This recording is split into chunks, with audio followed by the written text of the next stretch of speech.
Washington football. Woo!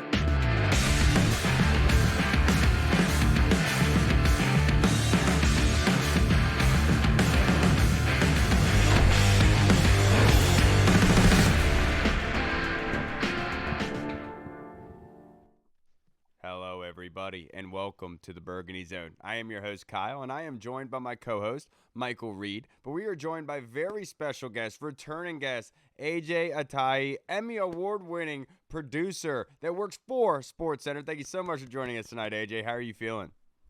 I'm great, guys. Thank you for having me back. I got a little guest with me, too. She's going to be squirming around in my lap, but this is Ruby. Ruby's the newest Washington football team fan, and she's very excited about what we're talking about tonight. And pleasure to meet you, Ruby. You just got a new puppy yesterday. Look at that. Did you frost her tips for her? I know. This is natural coloring, right? Like, she is a very unique. I think her pop was she was a golden doodle. I think her dad was a little black miniature golden doodle, and her mom was like a classic color. So either that or her dad could be Lance Bass. I know he had those notorious frosted tips as well. Her dad could be Lance Bass. Yes. I think for a lot of And speaking of Lance Bass, but the Burgundy Zone is part of Listen Frederick, a curated network of local podcasts produced in and focused on the Frederick area. Along with highlighting local talent, Listen Frederick hopes to bring local stories, voices, and personalities together to create a podcast community. Listen Frederick is part of the Manning Media family, home of Key 103 and 106.9 The Eagle. You can check out more about us and other shows on the network at www.listenfrederick.com. Now, AJ, this episode is going to be called The Measuring Stick Part 2 because Ron Rivera in his press conference yesterday called this game going against the Buffalo Bills on Sunday at 1 o'clock in Buffalo. He called it a measuring stick for this football team. So my first question to you, AJ, what are your overall feelings going into this matchup? I tend to look at these almost like in two different ways, right? Like, I try to separate the fact that I'm a fan, and then I sort of put on like what's my like overall, like a person who consumes a lot of football, what would I expect if I had no rooting interest in this? And I feel like I'm more bullish as a overall football person, because I feel like if you just look at the results from the first couple of weeks, Bills were uneven in week 1, kind of had a cakewalk in week 2 a little bit. And offensive line struggled to protect Josh Allen. They seem like they're able to, you're able to get to him. Defense seemed pretty shaky against the Steelers. So on paper, there's no reason why you look at this and think, man, Washington could like absolutely pull off an upset, or at the very least make it a close game. That being said, like, the fan in me and just the person who sort of lived this, I don't know what you would call it, a dream, a nightmare, whatever this is for the last, 30 years, I would say, of course, Josh Allen's going to get right? Their offensive line is going to turn into the mid-90s Cowboys. They're going to protect him all game. Cole Beasley is going to catch 35 balls for 300 yards, and just like he always does against Washington. And Stephon Diggs, who also, they're just a team full of Washington killers. Those two specifically, really with other teams, but now kind of on the same team. Like, this team has everything they need to beat Washington, and especially having a mobile quarterback. Like, they struggled against Daniel Jones and containing him. I can only imagine. I mean, Josh Allen is he is the upgrade button version of Daniel Jones in every way, shape, and form, and a guy who still, even after shaky couple games, still be an MVP candidate this season. So it seems like, I don't know. My football knowledge tells me it should be a good game and a measuring stick, but the jaded fan in me kind of worries about certain things lining up perfectly for Buffalo here. Right. And you're exactly right. I said that on Monday's pod, that it's almost like Josh Allen is like the final form of the quarterback that we faced over our first 2 games of the season. Of course, you have Justin Herbert, and then you have Daniel Jones, who for some reason Daniel Jones has always killed us. Granted, he's done very well this season regardless. This is the Charizard. Right, yes, exactly. Yes, this is the Charizard of that type of quarterback. It's a holographic one too, I've heard. So that's kind of scary. But first edition. so speaking of the quarterback position, obviously, I mean, we got to talk about the talk of the town right now, Taylor Heineke. Taylor Heineke has played fantastic, and every time he's touched the field for Washington. Do you expect this to continue, or do you think eventually these NFL defenses are going to catch up to him? I feel like the thing that you can expect to continue is this dude's like confidence, right? Like he's not afraid, and the moment's not too big for him. And some people just, you can tell it is either is or it isn't, right? They show up on game day, and you could just tell by their demeanor, how they command the huddle, if this is a moment that suits them or not. And it feels like it does suit him. I think you're right. I think defenses are going to catch up. I think he's been really fortunate not to throw a few interceptions and not to turn over a few more balls than he has. And I think that will eventually catch up to him a little bit. But, also like he's going to make adjustments himself. It's not like, you would hope that he just sort of continues to develop and progress more and more reps, the more chance he gets to play, as the season goes on and with this roster. So, I'm hopefully optimistic that, he's able to sort of just keep going.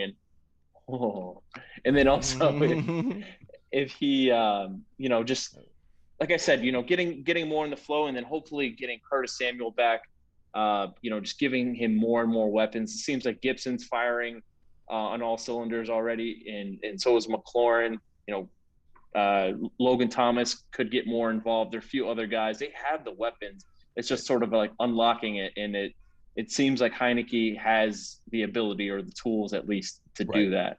One thing that I found interesting, I'm sorry, Kyle, real fast, about Taylor Heineke was, according to PFF, he's one of, I think, those 3 or 4 quarterbacks who has not thrown a turnover-worthy, or has not made a turnover-worthy play, which I found interesting, because the interception at the end of the Giants game, that ball clearly, I mean, I guess I can understand why they would put that on Terry. Maybe he didn't run deep into the middle of the field enough, and James Bradbury is an excellent corner, made a great play, but I was very surprised by that. I mean, shout out to Taylor Heineke, shout out to his family. He's been fantastic. That ball to De'Ami Brown across the middle, I'm trying to remember if that was in the second or third quarter. That was really high, and Brown made a spectacular catch.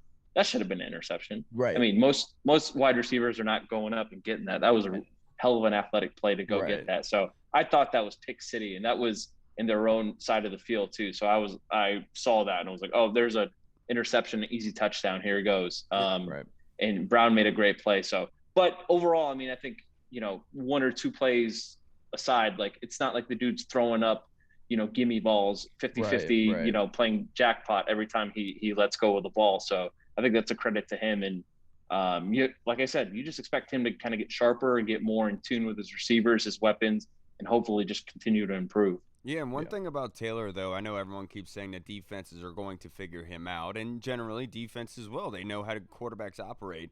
But just for the sake of the argument, somebody like Tom Brady, who is not athletic, that moves the pocket a lot, when you know where to go with the football in the offense, it can really help you out. And I know all of his limitations and everything, but if Taylor's brain works accordingly and gets the ball out of his hands and knows where the outlets are, I don't think there's many defenses in this league that can stop him combined with his legs. Now, that being said, AJ, my next question for you, what are 2 X factors for the Washington football team, one on offense, one on defense, for the game versus the Bills?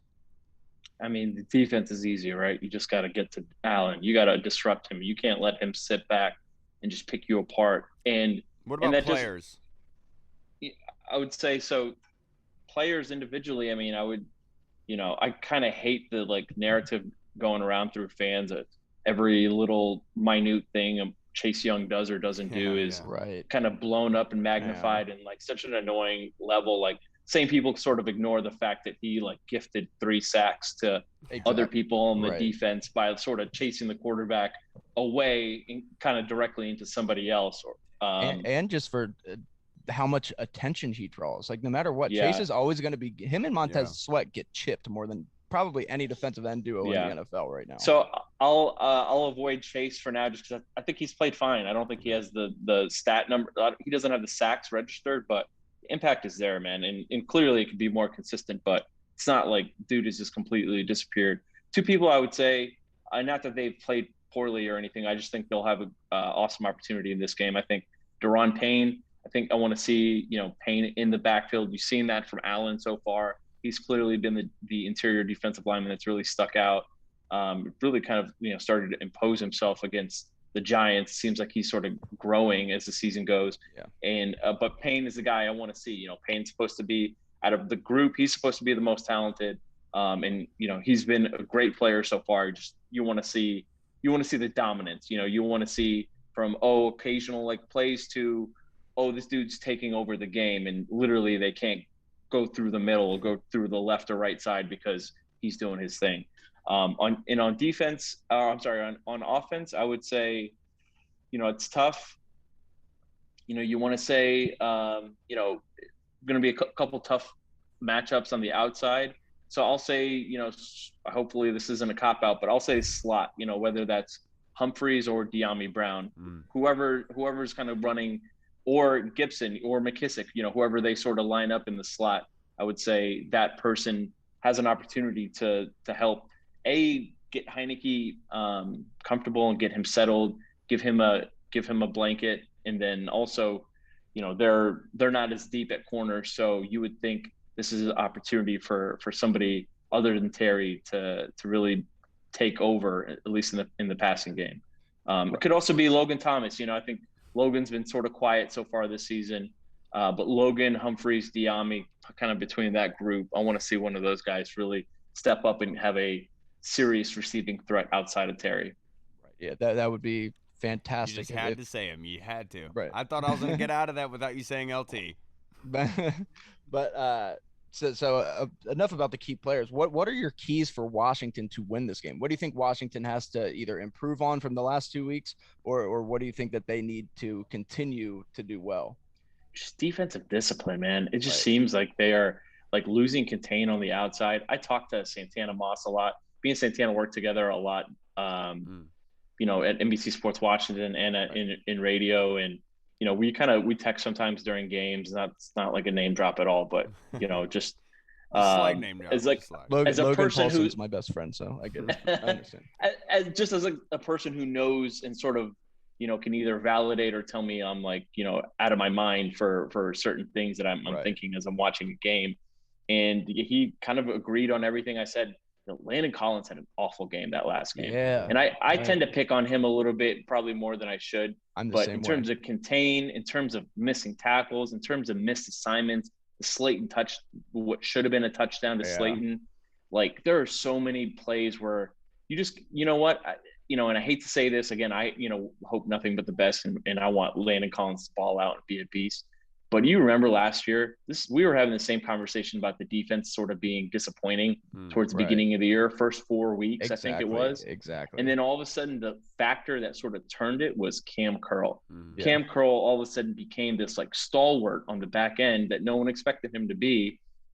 Right place, right time, making the right plays. And I like what I've seen out of McCain so far. I think McCain's a player. And I think they have depth in the slot where they could have someone like Darryl Roberts or someone else sort of step in. So I don't know. I don't know what you do with him. I know it's tough. He's probably one of your highest paid players in the whole team. So I get that it's not like Madden. You just shuffle the roster and put a guy on the bench and don't play him any snaps. You can't do that. But that being said, like, Collins has to be better. And if not, like, I just maybe have him less on the field or switch positions. And they're having trouble covering in the linebackers. Like I know he doesn't want to play LB, but like, they got to win, bro. And something's got to change. And especially, you missing assignments and just little like, details, just not being able to clean that up. Like, I don't know. And you're right. I think it's so disappointing with Landon Collins because he was so dominant during training camp and during the preseason. All you heard were reports about how he was easily the best player on the field every time they practiced. And then you're right. The week one, Cam Curl only played like 31% of the defensive snaps. And then last week he got a little bit more involved, but I definitely think you need to see more of Cameron Curl. And that being said, my question to you, AJ, of course, Reed had to say it. What are your expectations for Cam Curl? Because over the first couple weeks, his snap count hasn't been that high. And there's people that have theorized that maybe the coaches are kind of keeping him under wraps a little bit to not have him be injury concerned, maybe for later down the season. Do you expect him to have more snaps this weekend? I mean, that's ridiculous kind of hypothesis. I would say, at least in my opinion, he's a second-year player. Like, he's the guy you want sort of getting the most burn out of anyone, right? Yep. I would say, for Curl, it's tough. I know that I was doing this research myself too. I saw that him and Collins played the exact same amount of snaps in week 2. I don't know how that lined up week 1, but it was McCain who sort of took a back seat. I want to see Curl back at strong safety. That's his natural position.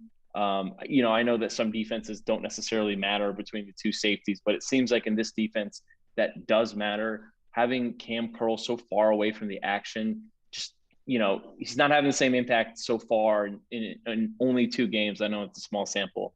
He's not having the same impact he had last year, and he was an impact player, and you then changed his position to free safety. So I would like to see him back there. I'd like to see McCain back as the free safety, and, let's figure something else out with Landon Collins, whether he's an interior linebacker or, gets into coverage packages or something. But that I want to see him back in his position before I sort of say that year 1 was a fluke or anything like that for him. Right. Yeah. And so another question that I had, and Kyle, this is a shame, but because I know somebody asked something similar, but this linebacking core has been very underwhelming, at least so far this season through 2 games. Do you think that is a testament to just the poor talent, or do you think that something's going on with Ron Rivera and Jack Del Rio, or what do you kind of attribute that to? I think there's definitely something going on with Del Rio in terms of this, the lack of defensive adjustments. It seemed like in that first game, that Chargers game, that they were picking and choosing and calling their shots. And that, you go into the season calling yourself potentially the best defense in the NFL. You're not getting, people just sitting there taunting and calling their shots, telling you exactly where they're going to go and you watching it happen. So I don't really know what's going on with Del Rio. Clearly there's some issues beyond just the players, but from a talent standpoint, I mean, what team invests more in their linebacking core than what Washington has? And I'm not saying that there isn't a single team, but you have a 1st-round pick. I mean, you have a prize free agent in Bostic. You have somebody in Cole Holcomb who has a lot of experience in the NFL. You're not going to find, you look at the top linebacking cores, you look at the Ravens, they have Queen, and he was a high draft pick, but then it's a couple mid-round draft picks after him. You look at the 49ers. The Buccaneers. They used 2 first-round picks. Yeah. But other than that, you're right. I mean, who else? Yeah. Linebackers just not as sexy as they used to be. The Cowboys, yeah. But you look – yeah, and even the Cowboys, I mean, and it seems like that was a mistake for them, right? How much they've invested in their middle linebackers. I mean, I know Parsons was playing sort of on the edge, and he's just an athlete who you can put anywhere. But between Vander Esch, between I'm forgetting all these, Jalen Smith, and then Sean Lee. I don't know if you said at the very beginning of their career, if you look at their production, were they worth being drafted where they were? Maybe not. I mean, especially since injury concerns have really kind of followed those guys, and that was their label heading in. You look at a team like the 49ers, they draft guys like Greenlaw, Fred Warner. Warner in the middle rounds, and they're able to turn them into these Pro Bowl, all-pro players. And that's just the circuitous way of saying you have invested into that position. You're just not getting the production out of that position. So, maybe it's something else. Maybe it is the coverage, but also they have options. I would like to see, Kaliki Hudson on the field. I'd like to see him, you hear about how well he does in the training camp, and see him on the field. And then, like I said, man, I don't know if the answer is putting Collins, if Collins struggles to cover tight ends against the Giants. I don't know if it was Rudolph or was their backup, but there was one route they showed a replay where a dude was running like a 5-yard, in or and out, and just Collins just trips over himself trying to cover the guy, and he looked like the slowest person in the world. I don't know if putting him at linebacker, covering the same position, will help, but I guess just taking him out of the safety and not having him as the last line of defense is probably just a net, positive for your defense. So, I would say, I would put it maybe more on scheme, but it's tough to say at this point. Yeah. Yeah, so now to wrap this up, AJ, my last questions for you, the two-parter kind of really. My first one to you is, what do you expect out of Terry going against Tre'Davious White, one of the best corners in the league? He's going to be probably shadowing Terry all game long. So how do you think that's going to go with Tre'Davious White? And then what are your predictions for the game? Did he leave? I think so. He just backed out. My bad. Sorry, we can't get your prediction, AJ. That sucks. I don't know what happened. But now, let me ask you, before we get into our next guest to come here. Here's AJ now. Oh, there we go. I was so confused. Like, what happened? How dare you ask me a prediction of the game on Sunday? How dare you? Hey, sorry, AJ. So my two-part question for you. Welcome back. What do you think Tre'Davious White's going to do with Terry? What do you expect out of Terry this weekend going against one of the best corners in the league? And then what is your overall score prediction for the game? Will Washington win the game? My prediction for what's going to happen, without giving it a super long answer, is I think that Tre'Davious is going to do a good job on Terry. I don't expect Terry to have a 120-yard game, but I think there'll be an opportunity for Terry to make one big game-changing play if the defense sort of puts them in the position to make it a close game. I think Terry has the ability, as you might be able to pull off a 40, 50-yard touchdown, some big play. But I wouldn't necessarily say I'm going to expect a record day out of Terry. And then what was the second part? I'm sorry. Your overall score prediction for the game. Overall score prediction. That's tough. I would say I'm going to go with like a boring score prediction, but like a 24-17 Bills. Okay. I think it'll be closer than we think. And then I think it'll be, I'm hoping that it's at least a one possession game in the fourth quarter. That being said, I would, you told me that the Bills sort of ran away with it because the Washington's offense wasn't able to get going. I wouldn't necessarily be surprised, but yeah, I don't mean to be a downer. Just I guess that's the truth, Yeah. Right. Hey, look, that's how it goes, dude. You know what I mean? But I really appreciate you joining us, AJ, and being able to talk with us some ball here. Makes a lot of sense for you. Can you just plug your Twitter handle and your social media handle so people can follow you and be able to find your work? Yeah, man. I'm on, check out, you follow me on Twitter, and I think I have some of my stuff linked on there at Ajay Atayee. I'm sure you guys will retweet it out with my handle. Yep. It's, if you just bang on your keyboard a couple times, you'll spell out my last name. So I'll save the spelling, but yeah, shoot me a follow. I always love interacting with people during games, whether it's football, basketball, baseball, whatever. I rep all the local teams, so yeah, give me a shout. Hey, how about the way Juan Soto's playing? Yeah. Too bad it's not translating into wins, but the fact that he's in the MVP conversation right now with our team as bad as they are is incredible. Right, dude. Absolutely. That guy is probably. I'm trying to, we had a couple people. Historic pace. Yeah, Dougie Fresh, Doug McKinney, who worked with me at NBC Sports Washington. Right. Was one of the first people in on him when he was in spring training, or he was in the minors at AA ball. Right. Talking about this guy is going to be the guy. But pretty much since then, this is 3 or 4 years ago. I think he's probably of my lifetime my favorite DC athlete I've ever watched. Yep. Especially 100%. Since they won a championship, that just put him up in the way he played in that postseason. Right. So it makes me sort of sad to think about what could be in the next couple of years. Yeah, but I know. Man, am I enjoying watching that guy play. He is, and the thing I would say to fans who are worried about, man, they never resign him. He could play for any team in the whole majors. He could play for the Yankees right now. He could play for the Dodgers. But he's playing for your team. You at least get 8 years of him. And I would also say that since he's rep by Boris, it doesn't matter who had him. He was always going to get to free agency. So, don't necessarily be down on the Nats because they're going to let him get to free agency. He wouldn't have signed an extension anyways. And I think SpotRack came out with an evaluation of $550 million over 15 years for him today. That's only going to grow, right? Right.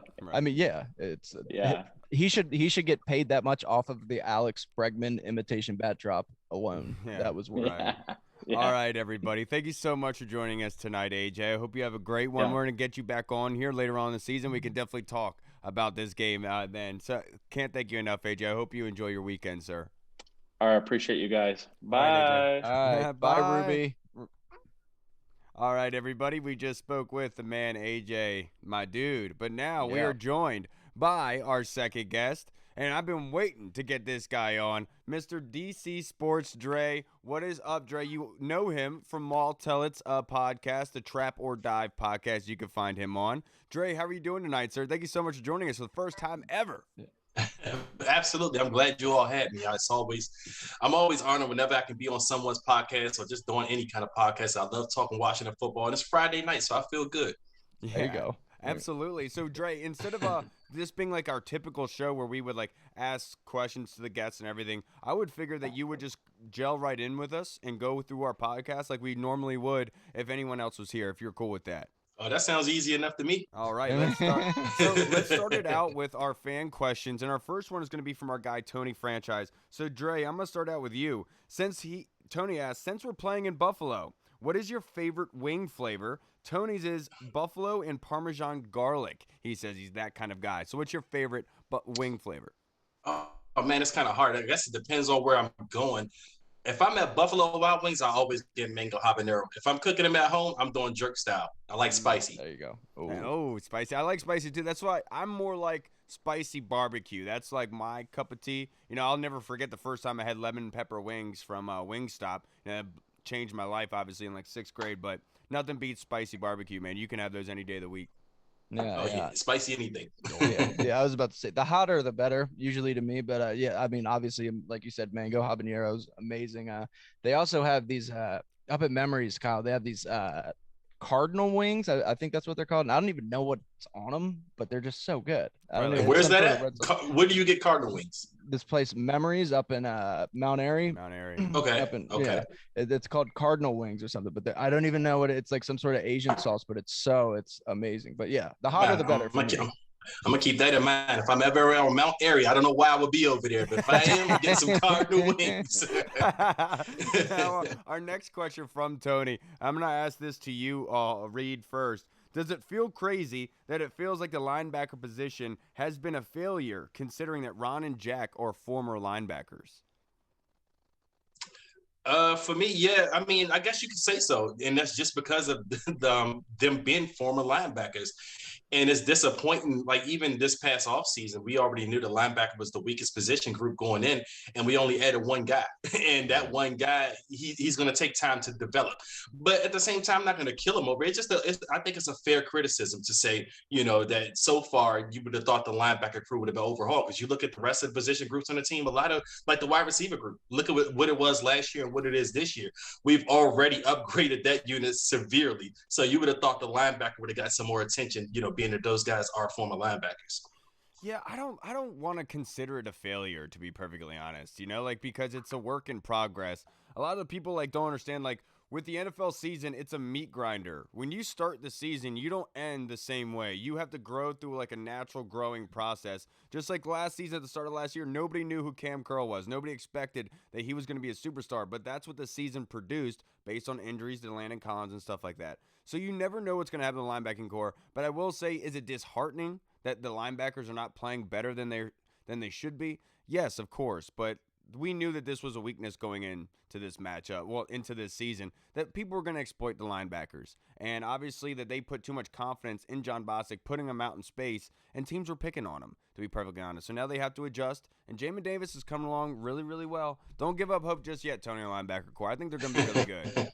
Yeah, that was something that I literally said a million times before the draft, is that no matter who we took at the linebacker position in the draft, I was going to trust that Ron Rivera and Jack Del Rio would know what they were doing, because they're former linebackers. I mean, they both played linebackers at a high level. They're both defensive coaches, obviously. But yeah, has it been underwhelming? I think maybe a lot of fans put probably too much pressure on them from the get-go. Maybe they set their expectations too high. I mean, this linebacker unit isn't necessarily a showstopper or a show stealer. It has potential to be. I mean, Jamin Davis is, despite the stats not necessarily being there, he's still graded out, especially last week. I mean, he was the second highest graded defensive rookie in the NFL last week. So it's the skill set's there. Cole Holcomb's still young. He's growing. But is it disappointing? Yeah.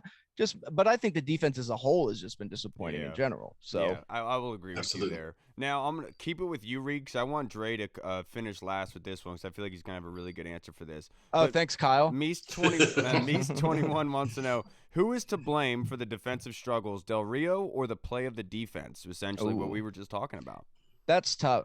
It's obviously, I mean, the players have to play, but unfortunately, it does have to fall on somebody. I think right now you kind of have to put it on Jack Del Rio, and the reason is what we've seen from Jack Del Rio and all the things that I've heard from people that grew up Jaguars fans or grew up with Jack Del Rio led teams is that Jack Del Rio has always been somebody who's kind of struggled in the first and then made great adjustments and ended up playing fantastic in the second. And that's what you saw last year. In the first half of games last year compared to the second half, we were two completely different teams. So far this season, it seems like that hasn't necessarily happened. But I think he will get it right. I think, like AJ was saying earlier, the first 4 games or like 4 games last season early on, we really struggled. And really, I mean, we dominated week 1 against a banged up Eagles offensive line. Yeah. But it's going to take some time, and defense is about reading and reacting and getting comfortable with those around you and just getting into a rhythm. And I think eventually that will happen. But yes, I do think right now you kind of have to put the blame on Jack Del Rio. I think it's a perfect storm, Brandon, to be perfectly honest with you. I think it's an accumulation of the coaching, of the players not playing up to their capabilities, but having mistakes, mental mistakes at the worst times possible. But also, it's also an accumulation of the offenses clicking that they're facing against. I mean, some of those throws that Daniel Jones was making, those were just feeling throws. Same with Justin Herbert. Right. And there's nothing you can. They're just that good. You know, those things. Well, Daniel Jones isn't though. Like it's. I know, but only against us apparently. But like, I know. I've told you about this. Whenever at FedEx for Monday night games or big primetime games, I'll never forget that Ben Roethlisberger got the snap in a shotgun, fumbled it, picked up the ball, and then threw a streak down the sideline without even looking, in stride, and hit AB in stride. Like, something just happens with quarterbacks at FedEx Field. They're Except just on for it. us, right? Yeah, they're just on it. I don't get it. I don't understand, and that's what kind of it is with Daniel Jones. I'm not gonna kill either. I think it is just an accumulation of everything. Brandon, what about you, Dre? Yeah, I definitely got to agree that the quarterbacks do have their Madden sliders tuned all the way up against us every time. Every quarterback, doesn't matter where they get right team. Especially if they have a little bit of mobility, then we're screwed. Yeah, that too. Oh, I remember we got killed by Joe Webb one year. I was like, who the hell is this guy? But no, yeah. But to start this season, though, I can't just place all the blame on Jack Del Rio. I mean, I've had my issues with him so far in a couple of games, and that's mainly just because I felt like he could have adjusted to what his players have been doing so far in a couple of the games. But I got to say, it's a lot on the players as well. I mean, execution-wise, you have guys not playing discipline. I mean, Ron Rivera has talked about maturity with a couple of guys on that end. And just like I said, not playing within the scheme, and that hurts because you're responsible for your teammates as well. Everybody's responsible for somebody else. Right. So is guys trying to make the big play? Is guys trying to do too much on that side of the ball? And they just have to play discipline. But at the same time, Jack Del Rio also can't sit around and wait till fourth quarter to try something different either. Right. So you would like to see him put him in a better position, but I'm not too worried about the defense as a lot of fans are, because I know a lot of fans have already written them off and saying, oh, we're going to play against Buffalo this week. They're going to score 40-plus points on us. And I actually kind of expect us to go out there and play good this week because, I mean, you have too much talent on that side of the ball. And then Jack Del Rio is too good of a coordinator. I mean, everywhere he's went, his defenses perform. So at some point, you're going to see this team get it together. And it takes time. I mean, it's hard to play defense in today's NFL. But I think as the season goes on, this defense is going to get gradually better. And not just for Jack Del Rio, but Ron Rivera's teams in general get better as the season go on. Right. And I mean, obviously we know how good Josh Allen is. We know how good he can be, but Josh Allen so far this season, I mean, it's not like he has been otherworldly like he was last season. I know it's only been 2 games, but at the same time, he's also the exact type of quarterback that destroys Washington just with his skill set. So the big arm, the mobility, the toughness. Yep. So it's terrifying. Yeah, Reed cut me off, but Dre, that was a heater, by the way. That was fantastic. Yeah, that was a perfect answer. Dre, I want to keep it back with you because Mee's last question for us is, what does the Washington football team have to improve the most from game 2 in order to beat the Buffalo Bills this weekend? Well, definitely on the defensive side of the ball, we have to go right back there because offensively, they did everything in that game last week to win the game. I mean, that's something you didn't kind of expect going into the season. You didn't think you were going to be winning games strictly on your offense. So this week at Buffalo, like I said, like Reed said, their offense has been struggling a couple of games in. So you don't want this to be the get right game for them. And I've been looking at Buffalo. I've watched their games, and even their offensive coordinator, Brian Dable, he's a guy who he's like the inverse of what Jack Del Rio is to an offense. Like his offenses have never really performed higher than like 22nd in the NFL. But 1 year, which was last year, they were like the number 2 offense in the league. So you're wondering if he's an anomaly, just like some folks are wondering if Josh Allen is an anomaly, because he had just that one season that everyone thinks he's an elite guy now. But now he's kind of looked 2 games in. It's kind of like, okay, now you're looking like the guy we've seen the first couple of years. Right. So you want the defense to start this game off strong. You don't want to put all of the weight on the offense in this game, and that's strictly because Buffalo's defense is really good. So you don't expect the offense to just go in there, walk in there, and score 30 points like they did last week. Right. So the defense on that side of the ball starts with the linemen. The defensive linemen have to win that battle up front, because Buffalo's offensive line, they aren't that good. Like they're Right. at least average or maybe a little below average. So that's a battle. Exactly. So that's a battle that you want to see your guys win. This is when you want to see Chase Young be the disruptor that we drafted him. So that's where you need to see improvement to win this game. Absolutely. And then the biggest thing for me that they need to improve on from last week is turnovers, to be perfectly honest with you. That needs to be the number one thing that they do not do on offense, and they have to be able to get 1 or 2 away from the Bills. If they're going to want to have a shot in this game, that's how they're going to really make sure it's a point, because the Bills, being a playoff kind of team, they know that making mistakes is what loses you games. Right. Not making mistakes is going to put you in a really good position to win the football game. And I think they understand that. So winning that turnover battle is what they have to improve on this week. Absolutely. Right. And plus, Buffalo is kind of a team, Kyle, we've talked about it before, that we've kind of almost like looked up to. They're like a big brother of us, or older version of in the us. way that we've kind of been trying to build our team. But yeah, I think obviously it all starts in the trenches on both sides of the ball. Luckily, our offensive line has been a lot better this season than I think a lot of people expected. But the defensive line, of course, as we all know, they've underperformed, except for obviously Jonathan Allen. Mm-hmm. But yeah, I mean, they have to play better. And I think that they will. They're too talented not to. It's not like the Bills have any running backs that really scare you, like a Saquon Barkley or an Austin Eckler.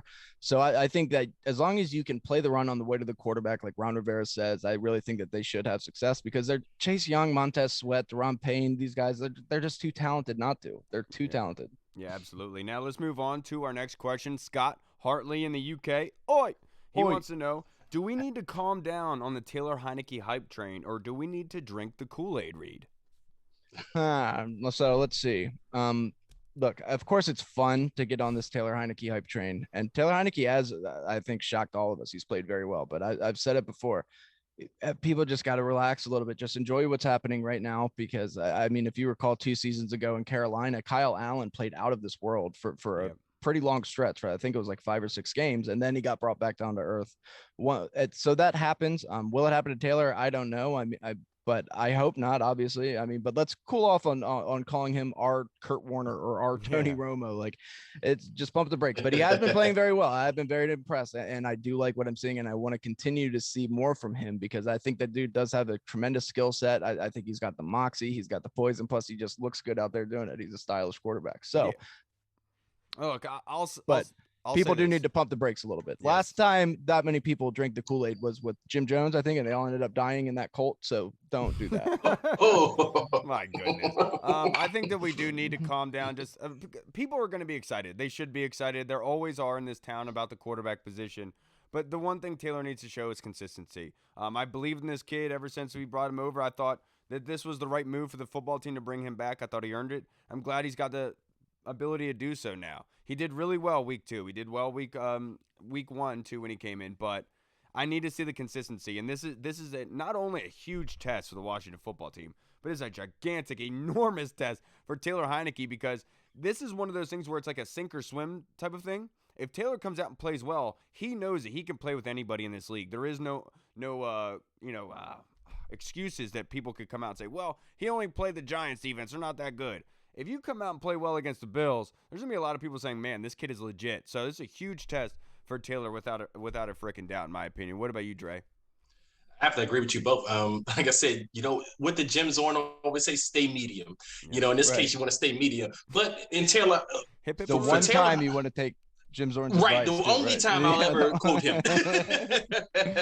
But, with Heineke, he is exciting. I mean, like, it's intriguing. Every game is intriguing, and every game seems like something new for us to give him. You know, every game seems like a test for him, and that just makes watching as a fan. Even the Taylor Heineke deniers, they want to watch him. They want to see what he's going to do. Everyone is watching. Like, even people like I listened to Chris Cooley earlier on Kevin Sheehan's podcast, and Cooley was like, "Man, I don't really care at this point if Washington wins or loses." He said, "But I like watching Heineke." He was, I want to see what he's going to do next. And that's just how most of us feel. Like, what is this guy going to do next? Can he sustain it? And, you know, we have to be fair to him and not put too much of those expectations and the comparisons that I've seen thrown around him. Just let him be his own guy right now. Let him come into his own. And we all just enjoy the ride and the wave that we're on right now. But like I said, it's fun. And I do not mind getting excited for watching him play. So get excited, but just stay medium, stay level. Yeah, I remember saying to John Wood before the Week 2 game, that Thursday night football game against the Giants, we were standing in the mezzanine while it was raining outside. We were talking about Taylor, and I was like, look, I know everyone keeps talking about Flutie and Kurt Warner and all this, but I was like, dude, the one player that we should be really hoping that he turns into and really I kind of see in him is Jeff Garcia. Kind of having that excitement about him when he comes in, being able to do well. You know how he generates that. He did well. He did really well in that aspect for multiple teams. Give credit to him. Let's just hope that he doesn't end up talking like Jeff Garcia. Do you remember that? True. Hi, I'm Jeff Garcia. Somehow I'm dating a Playmate of the Year. I know, dude. Jeff Garcia, he's the man, bro. He gets it. Yeah. Now, Scott's last question, Dre, I want to keep this with you. Would you rather, just let you know, I want to give you a warning. Welcome to the Burgundy Zone before you get this question. Would you rather wake up in your underwear at work or wake up naked in the woods 20 miles from your home? Wow. If you had, I think I'll take the underwear at work just because I have an office and I can close my door. And I've napped in my office before. So, you know, hopefully no one walks in. If they do walk in, I'm like, hey, I would just change your clothes. So I'll take that because I don't want to be walking 20 miles where I don't know where I'm at. Exactly. I'm the same way. I'll take the underwear at work, you know, construction work. Some dudes would probably just laugh, whatever. I don't care. That's better than me being out in the woods and possibly being vulnerable to people like Reed out there, like predators. Right. That's true. Yeah, I would get you. And that's the thing. Yeah, I feel like if I woke up, do you wake up naked in the woods or just in the woods? I guess it doesn't matter you either wake way. Up naked in the woods, yeah. Okay. Oh, that's disease city. Yeah. Well, not only that, I guess like I feel like if I just woke up randomly naked in the woods and had no prior memories, I'd probably be like, I'm dead. Like I'm dead. I must be dead. Like something. Or you killed someone. Or I killed somebody. Right. But it would be a pretty good prank if you did just like strip down and just like run up on somebody's doorstep with like blood on your mouth and just knock on the door and be like, "What year is it? What year is it?" Jesus, dude. When they tell you, be like, "It worked." All right. Our next question is from our guy Tony Shivers. To bring this back to football, thank you, Scott. He said, who is your X factor to pull off the upset, Dre?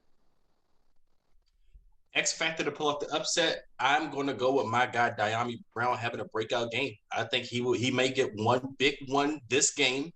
Taylor might let it fly, and he's going to probably be, if we do win, he may be the deciding factor on a bomb. That's your X factor. My X factor is very, very simple. I knew this ever since I watched the film for Buffalo, the first 2 games. It's Logan Thomas. They have not been tested in the middle of the field. If you go back and watch the Steelers game, their biggest yardage plays came from Pat Freiermuth in the middle of the field. You know, everyone's been so focused on everything outside. Their linebackers have not been tested thus far. So I think Logan Thomas is going to be very busy come this Sunday. So Logan Thomas is going to be the X factor for me, especially in the red zone for Taylor Heineke with those jump balls. He might pay dividends. Yeah, and I mean, you guys both kind of took the ones that I was going to go with, but I'm going to I'll go a different direction, and I am going to say that Jamin Davis, you've seen him improve every week. I think that the defensive line, obviously, we know what they're capable of. I think that they will improve and that they will be a lot better this season, which should allow Jamin Davis to kind of roam freely and kind of, you're really going to have somebody watching Josh Allen to make sure that he doesn't burn you, that he doesn't get outside of the pocket. I'm hoping that Jamin Davis can use his athleticism and his physicality to do that. Dude, I'll tell you right now. So like what I did to watch film is like what I'll do is I'll make 2 charts like for offense and defense for the Bills. And so like I'll make tallies for like certain plays. Like I have written out like pass outside, run outside, run inside, pass inside, play action plays and stuff like that.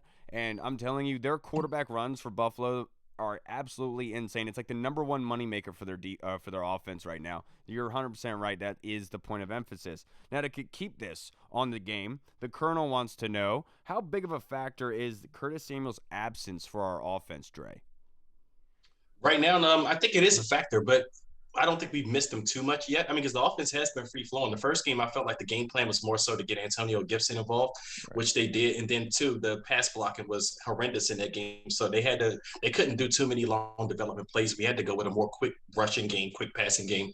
But second game, the offense moved a lot. They were able to do what they needed to do. Then it could affect things going forward. But I still say they should start probably using DeAndre Carter more in a Curtis Samuel role. Like they can give him some, give him some of those packages that you were going to use for Curtis Samuel, because I think he's, we've seen it on kick and punt returns. The guy is pretty explosive. So I think he could be a big play guy if you give him a couple of packages until Curtis Samuel gets right. But right now, I don't think we've experienced it too much of his absence as an issue so far, but going forward, it could be an issue. I do think it is a big issue, Colonel, and here's why. A lot of those pre-snap motions, it's used and designed to be able to take the linebacker's eyes away, to create that hesitation for a split second so you can run the ball to the opposite side, just get them out of position. Defenses aren't having to respect that. If Curtis was in the game, he'd be taking those end arounds on the jet sweeps, getting them out of position, and teams would be having an eye on that. So I do think it is a big factor in him not being there. But they've done pretty well to this point. They're on their second quarterback right now, and they're actually moving the ball pretty well. Is it a huge factor for them? Yes, they could be better. But is it a detriment? No. Right. Yeah, I mean, you guys are both completely right. It would be really interesting to see where this offense would be right now with Curtis Samuel, because they're playing. You guys are right. They're playing very well. They're moving the ball. They're doing a lot. And if you were to have told me just 2 weeks ago that the offense would be playing like this, I'd be like, oh my God, okay, well, we're definitely going to be undefeated and among the best teams in the NFL then. But the defense hasn't really caught up yet, so it's been tough. Yes. And now, Dre, I'm going to bring this back to you, sir. This episode is called The Measuring Stick Part 2 because of what Coach Rivera said yesterday. So, Colonel's question to us, how big of a measuring stick is this game versus Buffalo for the Washington football team? Oh, I agree fully with Ron Rivera that it is a measure stick, and it is a big measure stick because this is the best team you will have played so far. Well, at least the team that had the expectations going into the season. Like, this is a team that people kind of expected to go to the Super Bowl this year. So now you're going to see where you are as a team because you're fully stocked. And Buffalo, for the most part, they have most of their guys in. No one's really hurt. So how do you measure? And then a road game at that. So as I wrote in one of my articles, I said, if you get blown out, it probably means you shouldn't be taken too serious this year. But if you keep the game close, it means you'll probably be that dogfight competitive team all year that we kind of all thought they were. But if you win, then expectations kind of rise a little bit for this squad. Like now you're starting to talk about, okay, this squad maybe talked about as right there, because before it was like, okay, now Dallas is probably going to win the division this year. But now you're back talking to Washington football, maybe the favorites of winning the division if you beat Buffalo in Buffalo. Yep, you're 100% right, and that's where I was about to go with it, based on their confidence level generated based on this game. This could elevate them to saying we can play with anybody, especially with all the games they have coming up, going against Pat Mahomes, Tom Brady coming down, Aaron Rodgers, and those guys. So if they win this game, they're like, oh, I can do this. But if they were to lose this game, it's almost like, oh man, we got a long stretch coming up. Are we gonna be able to hang in there? Right. So this is a huge measure stick game for them because everyone always has these excuses about them and what they did last season. Oh, the division was bad. The competition in the NFL was poor, but whatever have you. I'm tired of all that, dude. So this measuring stick is huge just to say, look, we are legit. Just give us our respect. That's all we're asking. Right. Yeah, and I think it definitely could happen. Like we've already touched on. Buffalo really hasn't been playing. I mean, like you said, they were supposed to be a Super Bowl contender in the AFC. They definitely haven't looked that way, at least through 2 games. But they're still very good. So if you can win this game, all of a sudden, then you look at Washington, you're like, well, their only loss came I know it's been 3 weeks, but only came against the Chargers, they're a very good team. I mean, the Chargers, I think, could surprise a lot of people. The Chargers are very, very good. I know that they just lost to Dallas, but they're going to surprise people this year. I don't think people. Yeah, I agree.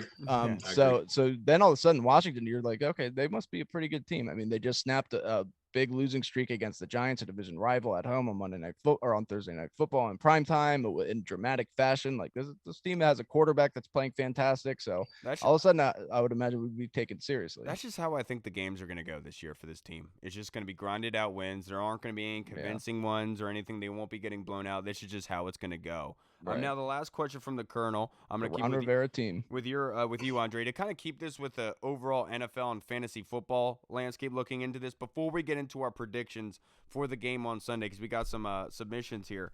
But I wanted to ask you, what are your thoughts on Sam Darnold's hot start with Carolina? And he wants to know about what are your thoughts on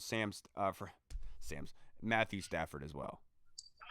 I like both of them last year. That was the funny thing. I got in a bunch of arguments on Twitter about Matthew Stafford and Sam Darnold.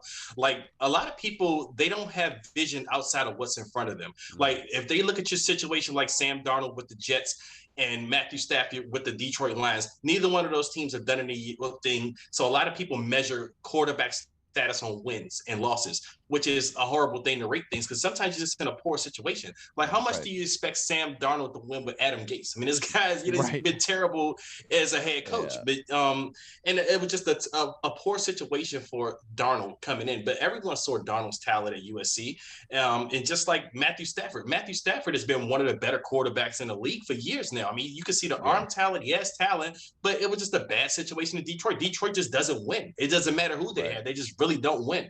So those were two guys that I actually liked last year, and I wanted us to kind of, go after them, in which we did. Matthew Stafford. I don't know how much about Sam Darnold, but now you're seeing it. Now you're seeing these guys in much better situations. You see Sam Darnold, he's with Joe Brady down there in Carolina, the offensive coordinator who was at LSU with Barrow, and then you have Stafford with McVay, who's an offensive genius, So, and now you're seeing these guys getting the respect that they deserve, and I think they're going to have big seasons, both of them. I'm not too surprised by Darnold, to be perfectly honest with you, Colonel. Joe Brady, this is just what he does. He's able to click with quarterbacks and get them to start working well. And look, I said this at draft time. I thought the Jets should have drafted Kyle Pitts and kept Sam Darnold and let him progress under a new regime to see what they have left before abandoning ship. And but regardless, I'm really happy for Darnold, obviously. And then Matthew Stafford, I hope they continue to ball out because the worst thing possible for that guy is if that team fell apart. Like, he just left Detroit because he's like, I want a shot at a Super Bowl. And he goes to L.A. and all of a sudden they fall apart. I hope that doesn't happen for him. But they're looking like juggernauts right now, man, to be honest. I don't think that it will. Matthew Stafford, I've always been a huge Matthew Stafford guy. He's so talented, and it's so good to see. Like, it's so nice to see somebody like that finally, like, on a big stage in a huge city on a big team with high hopes, and this guy really deserves it. He's been so underrated for so long because Detroit really has been that bad, and he's had Calvin Johnson. He's had a very I'm waiting good for receiver. Calvin Johnson to come out of retirement, right? To LA. Right. But I mean, having Cooper Kupp, Robert Woods, I mean, this receiver core, it's really working out for him. And Sam Darnold, as you guys already touched on, I'm really not surprised by either one of these guys. He looks like a little Lego man. He does, a Lego policeman, yeah. His face is perfectly square, too. Yeah, it really weirds me out. But you knew that, like you talked about it, into a Joe Brady offense was just going to pay dividends for him. I mean, that passing attack is so quarterback friendly with those good weapons that they have out there. I mean, even with Christian McCaffrey hurt, I mean, you still have DJ Moore, Robbie Anderson, Terrace Marshall. You have a good, really, really good set of receivers. And Joe Brady, of course, he just everywhere that guy's going to be a head coach soon within the next year. Absolutely. So, because everywhere that he goes, everything he touches just turns to gold. Yep. I mean, we wouldn't have Joe Burrow without him. So, yep. And to wrap up the questions and this episode, before we get into our predictions or wrap everything up, Orange Crush, our guy, wants to know, Dre, I'll start this with you. It's a fantasy football question. Which of these guys should he start this weekend? Ryan Tannehill versus the Indianapolis Colts or Kirk Cousins versus Seattle Seahawks? I would go with Kirk against the Seahawks, and reason being, I don't think the Seahawks defense is that great this year. As we seen last week, I watched the game against the Titans last week. I mean, even though it was Derrick Henry, he ran all over him, but they look a little soft in the middle of the field. And I think Vikings are due for a breakout game this week, and the Colts are kind of hungry. They started off 0-2, and they had some tough losses. I mean, two tough teams they played against. So I would go with Kirk against them, because I think Kirk and the Vikings are due to break out this week because they're 0-2. I think I'm going with Tannehill here. And the reason why I'm saying that is because the Colts backup, Jacob Eason, I think it is, when he came in relief for Carson Wentz last week, his one pass, literally he threw into like triple coverage, and it was like an easy pick. No issue at all. I think it was Jalen Ramsey who picked it, no issue at all, whoever that was. So if I'm going into this, I think Ryan Tannehill is going to have more than ample opportunity to score points. And that's why I think I'm going to go with Ryan Tannehill. It could be just a barn burner blowout, but that's what the Kirk Cousins aspect of it being a shootout. And that's where it kind of goes in for me. But I think I'll trust Ryan Tannehill going against the Colts and Jacob Eason more so than Kirk Cousins going against Russell Wilson. This could be one of those games where Russell just takes over, controls the clock, and keeps him on the sideline, you know? Yeah, I'm going to go with Kirk Cousins as well. Like you talked about, I don't think the Seahawks defense isn't really anything to write home about. Plus, I would imagine that this would be a fairly high scoring game. I mean, you got Russell Wilson on the other side. And the one thing about Ryan Tannehill going up against Indy is, you're right, Indy is 0-2. Indy also has a very underrated defense. Indianapolis's defense is very, very good. I know that their corners aren't as good, but I would imagine that the Titans are just going to attempt to run the ball as often as possible, like they always do. And usually Ryan Tannehill's very efficient when that happens. But I just think that this Colts defense is too good. They're too hungry. They know that they have to win. They know that they have to rely heavily on that defense in order to win with what's going on with the offense right now. Yep. So I'm going to go with Kirk Cousins. Yep. Kirk's played very well, too. He has. Now, season. Before we get into our questions, I want to read some of the we have some people commented their predictions for the game on Sunday against the Bills. Right now, the Buffalo Bills are opening up as 7-point underdogs on Sunday. So the Orange Crush says his faith prediction: Washington football team wins 17-14. He thinks the Washington football team defense snaps back like they should against an offensive line ranked low in pass protection, like you said, Dre. Heineke starts off rough but adjusts. He thinks 14-3 at halftime. Read. And then the defense shuts down the Bills in the second half. Now, our guy Big Doug from the Big Douglas Show, his prediction is 30-27 Buffalo. Disappointed, Doug. I'm disappointed in you, dude. And then Rio, on top of it, the cherry on top, he thinks 30-20 for the Buffalo Bills. He thinks we hang in there for the most of the game. He thinks a late turnover helps them pull away. Josh Allen gets back on track, and Heineke shows some promise. I don't like either of those two. I would figure you guys have better predictions than that. So what about you, Dre? What do you think how this game is going to go? I'm going to go with the homer pick today because it's Friday. Yesterday I was waffling on this, but because it's Friday and we're close to the game day, I'm feeling like a homer, and I think we win in a 20-17 tough battle. We win by 3 points. Prediction for MVP? MVP, I'm drinking the Heineke Kool-Aid. Heineke's the MVP in this game. We're going to win. We're going to win with Heineke. What about you, Hall? What's your prediction? I don't know where Hall is. Oh, my read. I'm sorry. No, it's cool. I get it. We look similar, so I understand that. I'm going to look, like you said, like I almost want to be a realist, but at the same time, like the homer in me, like I just feel like I said it before the season, Kyle, and I remember you scoffing at me specifically because I said that the Bills was a game that Washington could win. And I'm going to stick with that. I'm going to say Washington is going to win this game. These are two should be good defenses going up against each other. I'm going to say Washington is going to win 23-17. So a very similar score to what everybody else said, just subtract 1 point. And then the MVP is going to be none other than Antonio Gibson. You're picking AG. That's actually a really good selection, honestly. I know it is. I think that's yep. why I did it. I'm going Washington football team, dude, 24-23. I think it's going to be a grinded out kind of victory. I think Logan Thomas has 2 touchdowns. Maybe Taylor has a rushing touchdown on top of it to maybe a sneak in. Wouldn't be surprised if Jared Patterson has a big game. But, yeah, my MVP of the game is going to be Logan Thomas, but I would not be surprised if Terry just has a day.